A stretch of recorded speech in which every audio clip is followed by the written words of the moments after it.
యేసుక్రీస్తు నామములో మీ అందరికీ నా వందనాలు. ఈ దిన వాక్య నిమిత్తము అపోస్తలుల కార్యములు 1వ అధ్యాయము 8వ వచనం చదువుకుందాము. ఆయనను పరిశుద్ధాత్మ మీ మీదకి వచ్చినప్పుడు మీరు శక్తిని నొందెదరు గనుక మీరు యెరూషలేములోను యూదయ సమరయ దేశములందటను భూదిగంతముల వరకును నాకు సాక్షులయ్యుందురని వారితో చెప్పెను. దేవునికి స్తోత్రం. Hallelujah, hallelujah, hallelujah. Praise the Lord. Shalom, maranatha. మీ అందరికీ ప్రత్యేకమైన వందనాలు తెలియజేస్తున్నానండి. మరొక పర్యాయము దేవుని సేవకునిగా దేవుని బిడ్డలైన మిమ్మల్ని కలుసుకోవడానికి ఈ టీవీ ద్వారా, ఈ ప్రోగ్రాం ద్వారా, శాంతి టీవీ ఛానల్ ద్వారా ఈ ఉదయకాలాన్ని మీరు లేచి 1 గంట 2 గంటలో 3 గంటలు అయి ఉండొచ్చు, లేదా 4-5 గంటలు అయి ఉండొచ్చు, అంతకుమించి ఎక్కువ అయి ఉండదు. ఈ షార్ట్ టైంలో మరొక రోజు మీ ముందు మరొక మెసేజ్తో మీ ముందుకు రావడానికి ప్రభువు నాకు సహాయం చేశాడు. అందును బట్టి నేను ప్రభు నామాన్ని మహిమపరుస్తున్నాను.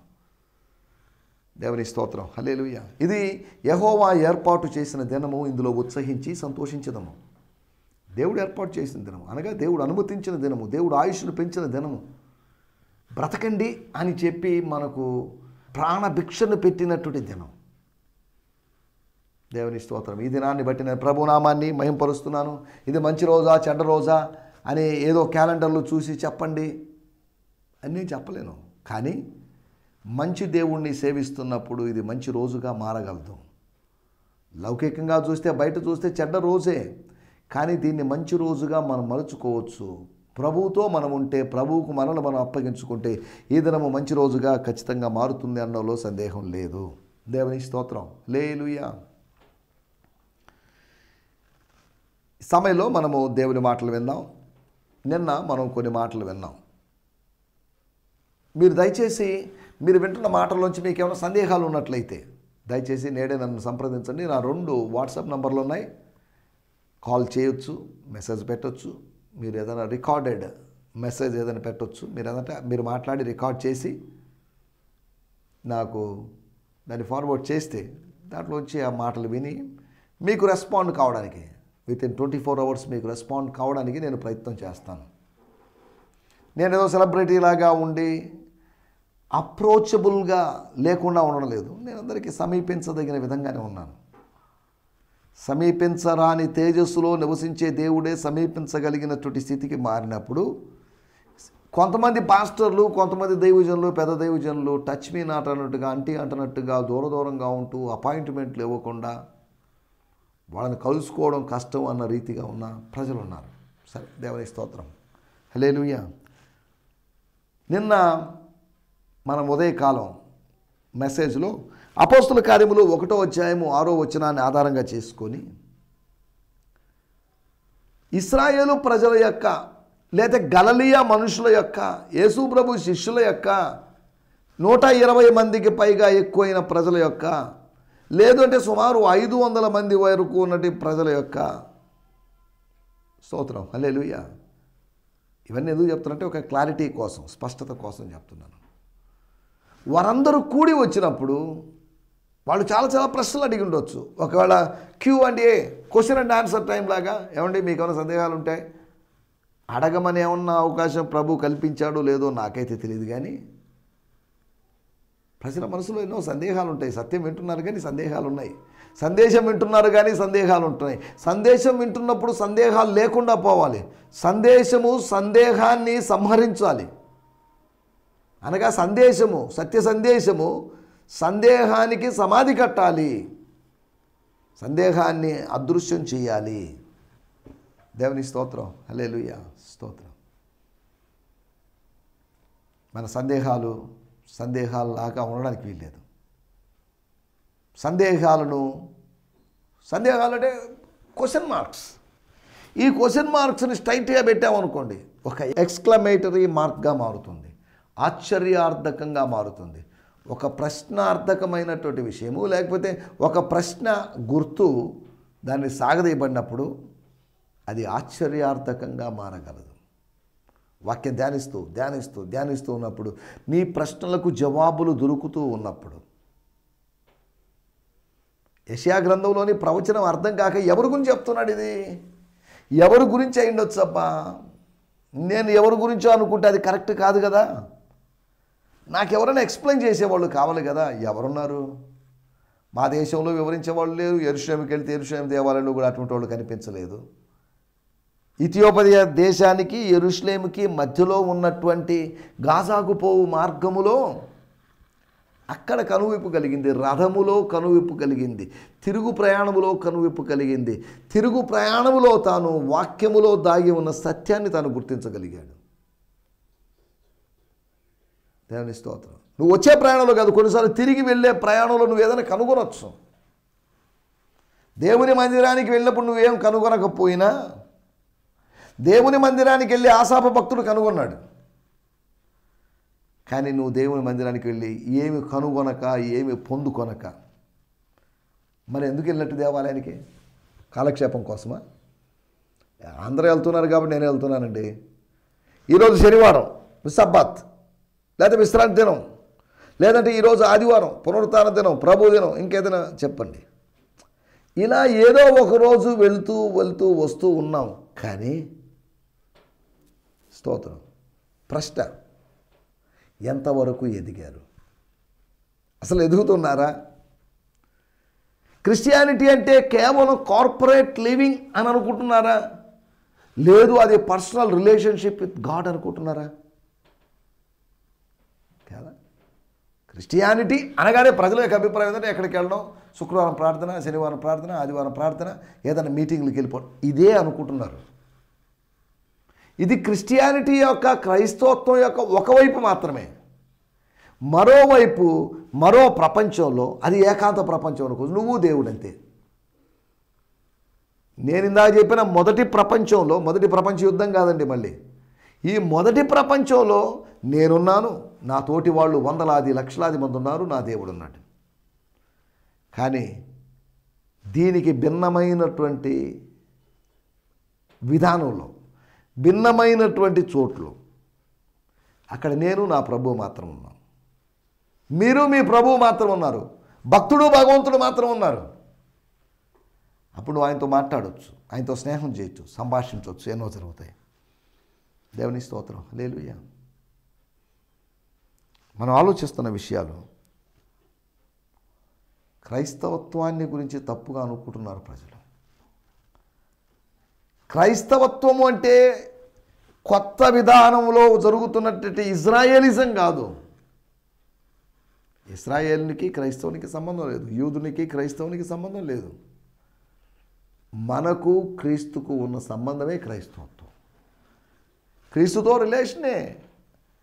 ఆయనతో అప్పుడప్పుడు టచ్లో ఉండడం కాదు, రెగ్యులర్ టచ్లో ఉండడమే ఆత్మీయత. డైలీ టచ్లో ఉండడం ఆత్మీయత. కానీ ఎవ్రీ మూమెంట్ కనెక్ట్ అయి ఉండడమే రివైవల్. ప్రతి నిమిషం ఆయనతో కనెక్ట్ అయి ఉండాలి. ఆయన ఎవరో నేనెవరో ఆయన్ని నేను చూడలేదండి, ఆయన నాకు తెలియదండి అన్నట్టుగా కాదు. స్తోత్రం. మనం ఆలోచిస్తున్న విషయాల్లోకి వచ్చేద్దాం. స్తోత్రం. ఇశ్రాయేలులకు రాజ్యం అనుగ్రహిస్తావా? వాళ్ళ ధర్మ సందేహం. అయినా ఏంటి ఇప్పుడు వీళ్ళకి డౌట్ ఏంటి, అవసరమా అని ఆలోచించిన ప్రభు గట్టిగా వాళ్ళని చెప్పాడు, హలో మీకు అవసరం అంటండి ఇవి? అసలు మీరెందుకు గ్యాదర్ అయ్యారో, నేనెందుకు మిమ్మల్ని కలుసుకున్నానో ఈ సంగతులన్నీ మర్చిపోయి రాజ్యం ఇస్తావా, వాళ్ళకి రాజ్యం ఇస్తావా, వీళ్ళకి రాజ్యం ఇస్తావా అని అడగడం ఎంతవరకు కరెక్టు? చాలాసార్లు మనం కూడా వాళ్ళ సంగతి ఏంటి, వీళ్ళ సంగతి ఏంటి అని ఆలోచిస్తాం. మన సంగతి ఏంటో మనం చూసుకోం. మన సంగతి ఏంటో మనం చూసుకోవాలి. ఇశ్రాయేలు అనేటువంటి చిన్న దేశానికి రాజ్యం ఇవ్వడం ఏంటి అని మీరు అడగచ్చు. చిన్న రాజ్యం అయితే ఏంటి, పెద్ద రాజ్యం అయితే ఏంటి, వ్యక్తి చిన్నవాడైతే ఏంటి, పెద్దవాడేంటి, రాజ్యము అంతర్యానికి సంబంధించింది. రాజ్యము లౌకికమైంది కాదు, భౌతికమైంది కాదు, ఇహ సంబంధమైంది కాదు. దేవుని స్తోత్రం, హల్లెలూయా. తమ చేతులారా రాజ్యాన్ని పోగొట్టుకొని ఇప్పుడు రాజ్యం సంపాదించుకోవాలనుకుంటున్నారు. స్తోత్రం, హల్లెలూయా. సరే, ఏదేమైనప్పటికీ మనం ఆలోచిస్తున్న విషయాలు, ఇశ్రాయేలునకు రాజ్యము ఒకటి ఆత్మీయ రాజ్యమని, దట్స్ ఎ స్పిరిచువల్ కింగ్డమ్ అని. రెండోది అదృశ్యమైన రాజ్యం అని. It's invisible Kingdom. నా కంటికి కనబడదు. హబుల్ టెలిస్కోప్తో చూడొచ్చని కాదు దాని అర్థం. దేవుని రాజ్యాన్ని హబుల్ టెలిస్కోప్తో చూడడం ఏంటి? పిచ్చి మాట కాకపోతే. ఏదో ఆకాశంలో పాలపుంతలను చూసో ఏవో ఆకారాలను చూసి అంతవరకే తప్ప దేవుని వాక్యంలో యోహాను సువార్త 3వ అధ్యాయంలో 3వ వచనం రాయబడింది. ఒకడు కొత్తగా జన్మించకుండా ఉంటే, అంటే పైనుంచి జన్మించకుండా ఉంటే, అనగా నీటి మూలముగాను ఆత్మ మూలముగాను పుట్టకపోతే, నీరు అంటే వాక్యము, ఆత్మ అంటే పరిశుద్ధాత్మ. ఇంకా చెప్పాలంటే నీటి బాప్తిజమని కాదండి, వాక్యములో మనము ముచ్చబడితే, వాక్యంతో కనెక్షన్ కలిగి ఉన్నట్లయితే, స్తోత్రం హల్లెలూయా, మనం ఆలోచిస్తున్న మాట, దేవుని రాజ్యాన్ని చూడలేడు. చూడొచ్చు అండి అని ప్రభువులు చూడొచ్చు, చూస్తే చూడొచ్చు, లేకపోతే లేదు. చూసినా చూడకపోయినా ప్రవేశించడం అంటూ జరగదు అని కాదు. ప్రభు రెండూ చెప్పాడు, చూడలేడు, ప్రవేశించలేడు. అంటే దేవుని రాజ్యము అదృశ్యమైనది. అదృశ్యమైన రాజ్యంలో దృశ్యమైన మనం ప్రవేశిస్తాం. అనేక శ్రమలు అనుభవించి మనము దేవుని రాజ్యంలో ప్రవేశిస్తాము. శ్రమ లేకుండా డైరెక్ట్గా ఎత్తపడ్డాం, శ్రమ లేకుండా సుఖంగా వెళ్ళిపోవడం అని కాదు. శ్రమల గుండా నిన్ను ఇబ్బందుల కొలిమిలో పుటము వేసి తిని, ఇబ్బందుల కొలిమిలో పుటం వేసాడండి మనల్ని. ఆయన కుమారుడికి కూడా శ్రమలు తప్పలేదు. అంటే దాని అర్థం ఏంటి? ఆయన కుమారుడైనటువంటి యేసు ప్రభు కూడా ఈ లోకానికి వచ్చి, నేను సృష్టికర్త కుమారుడినండి, ఆయన పంపితే వచ్చిన వాడిని, నేను శ్రమలు అనుభవించను, నేను సుఖంగా ఉంటాను అనుకుంటే కుదరదు. దేవుని కన్నా సుఖానుభవాన్ని ప్రేమించేటువంటి మనుషులు ఉన్నటువంటి ఈ రోజుల్లో అన్ని సౌకర్యాలు కావాలి. సరే దేవుడిస్తే మనం తీసుకోవచ్చు, అనుభవించవచ్చు, అది వేరే విషయం. కానీ ఈ రోజుల్లో దేవుని కన్నా ఎక్కువ సుఖానుభవాన్ని ప్రేమించేవాళ్ళు ఉన్నారు. Those are lovers of the pleasure than God. ఒకటి అది ఆత్మీయ రాజ్యమని, రెండోది అదృశ్యమైన రాజ్యమని, మూడోది దేవుని రాజ్యము ఆత్మవరాల రాజ్యమని. It's a kingdom of gifts of the Holy Spirit. అంటే తండ్రి యొక్క గిఫ్టే. నా తండ్రి మీకుతో వాగ్దానం చేసింది, తండ్రి మీకు ఇస్తానని చెప్పింది, తండ్రి ఇచ్చే బహుమానం. దేవుని రాజ్యం ఎటువంటిది? దేవుని రాజ్యం భోజనము పానం కాదండి.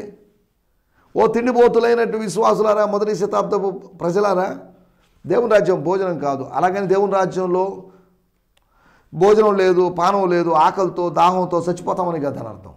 అక్కడ మరణం లేదు. దేవుని స్తోత్రం హల్లెలూయా.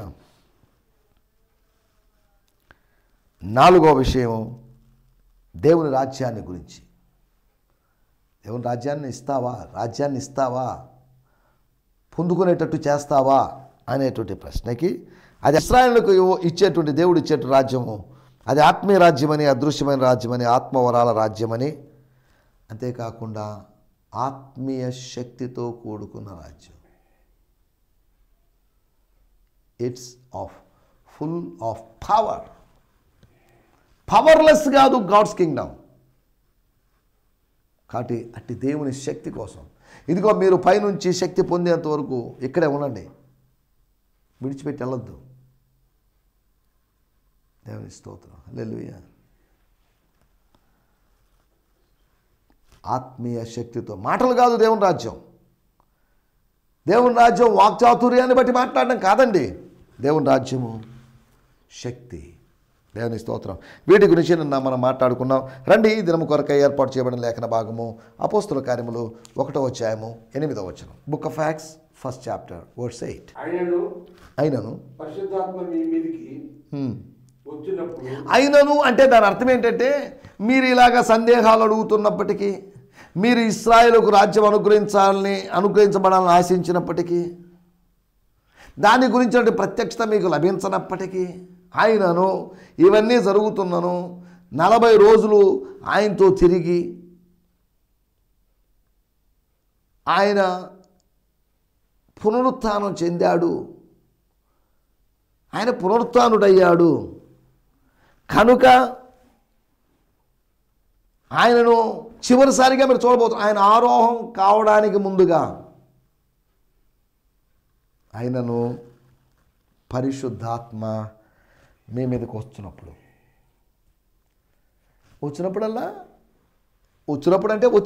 అన్నట్టుగా వచ్చినప్పుడల్లా శక్తిహీనులైన మీరు, బలహీనులైన మీరు శక్తిని పొందుకుంటారండి.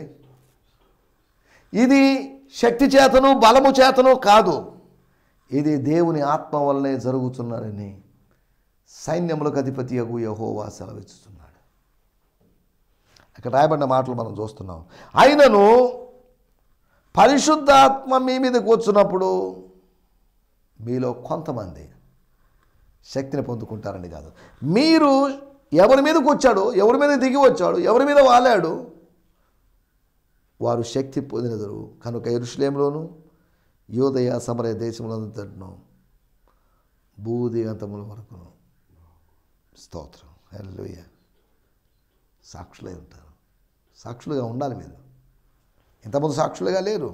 గ్రామాలకు వెళ్తున్నారు, రోగాలను బాగు చేస్తున్నారు, దెయ్యాలను వెళ్ళగొడుతున్నారు. మీరు సాక్షులుగా ఉండాల్సిన సమయం వచ్చేసింది. దేవుని స్తోత్రం హల్లెలూయా స్తోత్రం. పరిశుద్ధాత్ముడు వచ్చాడు, బాగానే ఉంది, వస్తానని చెప్పాడు. 1వ అధ్యాయంలో పరిశుద్ధాత్మను గురించినటువంటి వాగ్దానం, 2వ అధ్యాయంలో పరిశుద్ధాత్మ వాగ్దానమును గురించిన నెరవేర్పు.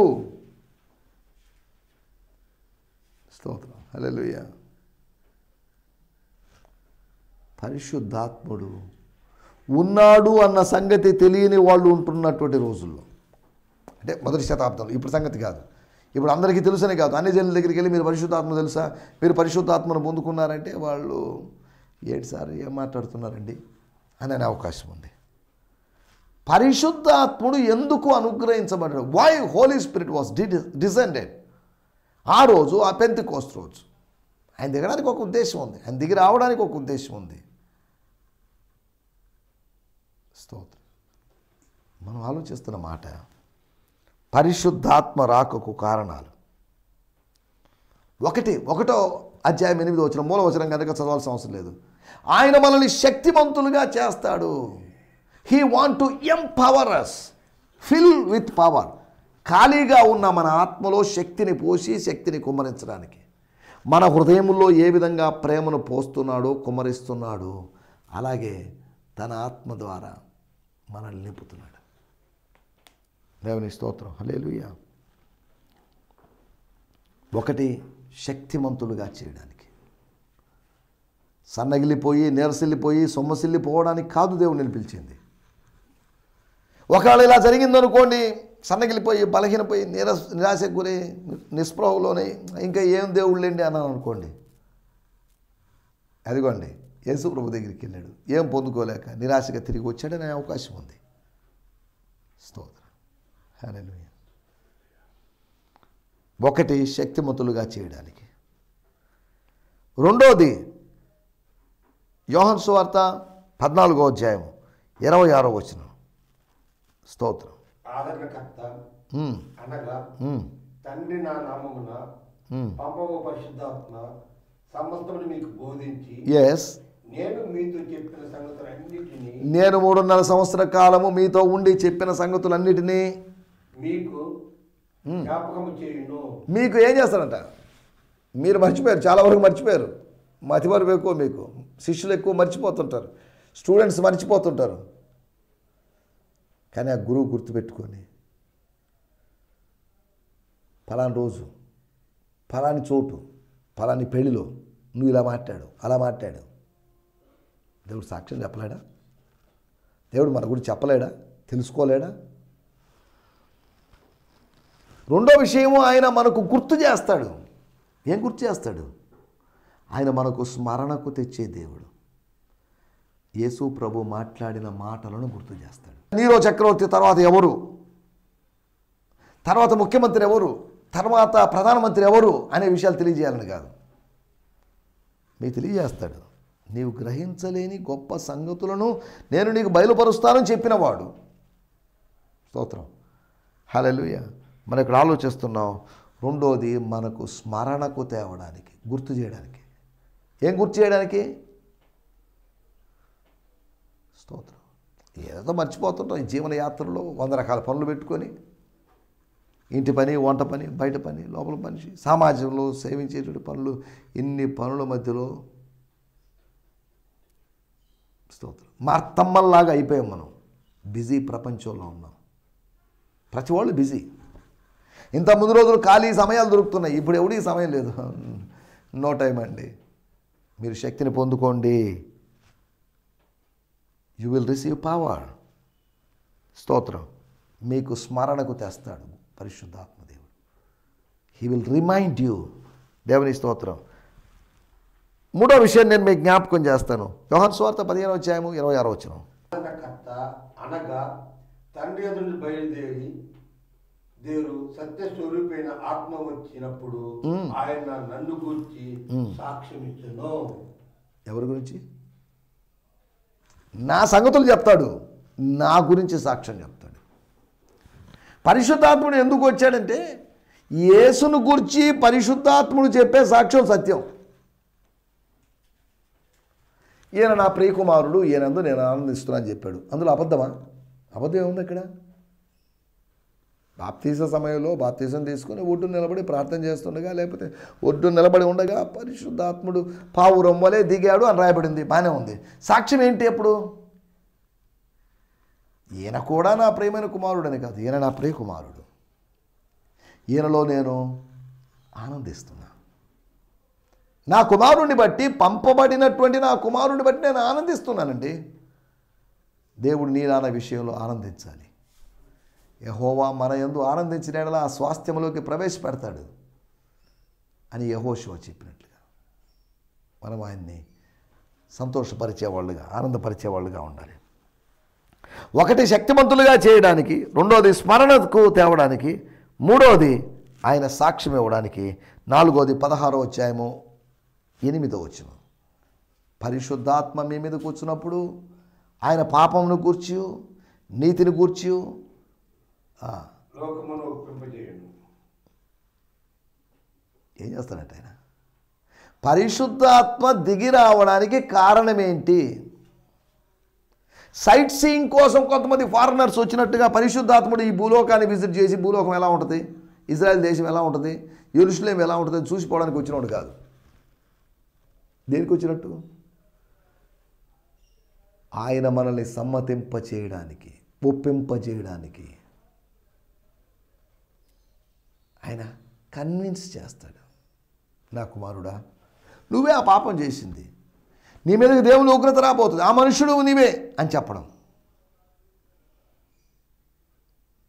స్తోత్రం. హల్లెలూయా. ఏం చేస్తాడంటే ఆయన సమ్మతింపజే, మనం ఒప్పుకో, అబ్బాయి నేనే పాపం చేశానండి, నేను మంచోడండి అని మనల్ని మనం సమర్థించుకుంటూ ఉన్న సందర్భాల్లో పరిశుద్ధాత్ముడు చెప్తాడు, నీ అంతరాత్మలో నీతో మాట్లాడుతూ నువ్వు తప్పు చేసావు, ఒప్పుకో. తప్పు చేయనోడు ఎవరు చెప్పండి? కానీ తప్పు చేసి ఒప్పుకొని వాటిని విడిచిపెట్టేవాడు ఆశీర్వాదాలు పొందుకుంటాడు. దేవుని స్తోత్రం. హల్లెలూయా. ఐదో విషయం నేను మీకు జ్ఞాపకం చేస్తాను. యోహాను సువార్త 16:13. విశ్వాస జీవితంలో పరిశుద్ధాత్ముడు చేసేటువంటి పనులు, 30కి పైగా పనుల గురించి కొన్ని విషయాలు లేఖనాలు రాయబడ్డాయి. దేవుని స్తోత్రం. హల్లెలూయా. అయితే ఆ ఆయన అనగా ఆ సత్య స్వరూపి అయిన ఆత్మ వచ్చినప్పుడు మిమ్మును, ఆయన వస్తాడు, గ్యారెంటీ అది. ఆయన వచ్చినప్పుడు మిమ్మును సర్వసత్యములోనికి నడిపించును. దేవుని స్తోత్రం. ఆయన ఇప్పుడు సాంప్రదాయకమైన సత్యాల్లో, సమాచారంలో ఉన్నారేమో, ఆయన వచ్చినప్పుడు మిమ్మల్ని స్తంభింపజేస్తాడు, మిమ్మల్ని సాగిపోనీయకుండా చేస్తాడని కాదు, మిమ్మల్ని ఒప్పింపజేస్తాడు. మనకు ఒక ఈగో ఉంటుంది. అబ్బా నేను చెప్పిందే కరెక్టేనండి, నేను పట్టిన కుందేలుకి 3 కాళ్ళు అన్నట్టుగా మన తోరణది, మన పిడివాదం అది, మన మూర్ఖత్వం అది. స్తోత్రం. మనకు కొన్ని విషయాలు సమ్మతింపజేయడానికి, నా కుమారుడా నువ్వు పాపివి, నువ్వు ఇలా పాపంలో జీవిస్తే కఠినమైన శిక్ష ఉంటుంది. దేవుడు ప్రేమ కలిగిన వాడే, అదే సమయంలో న్యాయాధిపతి అయిన దేవుడు. స్తోత్రం, హల్లెలూయా. ఇలా ఏవో చెప్పి ఆయన మనల్ని ఏం చేస్తాడు అంటే సమ్మతింపజేస్తాడు. అంతేకాకుండా ఆయన మనల్ని సత్యములోకి నడిపిస్తాడు. అంటే పరిశుద్ధ ఆత్మ ఈ లోకానికి, ఈ ప్రపంచానికి రావడంలో ఉద్దేశం ప్రపంచంలోని ప్రజల్ని సత్యాన్ని ఒప్పింపజేయడానికి, యేసును గురించి సాక్ష్యం ఇవ్వడానికి, అంతేకాకుండా స్మరణకు తేవడానికి, శక్తిమంతులుగా చేయడానికి. స్తోత్రం, హల్లెలూయా, స్తోత్రం. దీని కొరకు సమ్మతింప చేయడానికి, దీని కొరకు పరిశుద్ధాత్ముడు దిగి వచ్చాడు. యేసు ఎందుకు వచ్చాడనే కారణాలు మనం తెలుసుకుంటున్నాం, క్రిస్మస్ సమయాల్లో చెప్పుకుంటున్నాం. పరిశుద్ధాత్ముడు ఎందుకు దిగి వచ్చాడనే కారణాలు తెలుసుకుంటూ, ఆయన ఎందుకు వస్తే నాకెందుకండి కాదు, యేసు ఎందుకు వచ్చాడు, పరిశుద్ధాత్ముడు ఎందుకు వచ్చాడు, మనం దాన్ని ఎరిగిన వాళ్ళమై. నా కోసం వచ్చాడండి, నా పాపాలను నేను ఒప్పుకోవడానికి, నాకు యేసుని గురించి సాక్ష్యం ఇవ్వడానికి, నన్ను సమ్మతింపజేయడానికి. స్తోత్రం, హల్లెలూయా. అది ఆయన ఉద్దేశం లేనివాడుగా రాలేదండి. భూలోకానికి వచ్చి నేనేం చేయాలి ఇప్పుడు అని ఆలోచించే దేవుడు కాదు. ఒకవేళ ఈరోజు ప్రోగ్రాం ఏంటని మనకు అర్థం కాక ఈరోజు ఏం చేయాలబ్బా అని మనం ఆలోచించవచ్చు. కానీ తాను చేయవలసిన పని ముందుగా నిర్ణయించిన దేవుడు. పరిశుద్ధాత్మ రాకకు కొన్ని కారణాలు, 5 కారణాలు మీకు జ్ఞాపకం చేశాను. పరిశుద్ధాత్ముడు ఏ ఉద్దేశంతో ఈ లోకానికి వచ్చాడో ఆ ఉద్దేశాలన్నీ మన జీవితాల్లో నెరవేరాలని కోరుకుంటూ నా మాటలు నేను ఇక్కడ ముగిస్తున్నాను. దేవునికి స్తోత్రం, హల్లెలూయా. మీ అందరికీ వందనాలండి. ఈ సందేశము మీకు ఆశీర్వాదకరంగా ఉందని నమ్ముచున్నాము.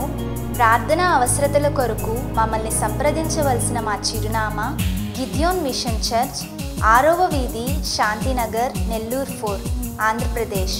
పిన్ 524004. మా ఫోన్ నంబర్లు 7036443613 మరి ఒక నంబర్ 9392293010. మా ఈమెయిల్ ఐడి gfihmi2015@gmail.com. దేవుడు మిమ్మును ఆశీర్వదించునుగాక. ఆమేన్.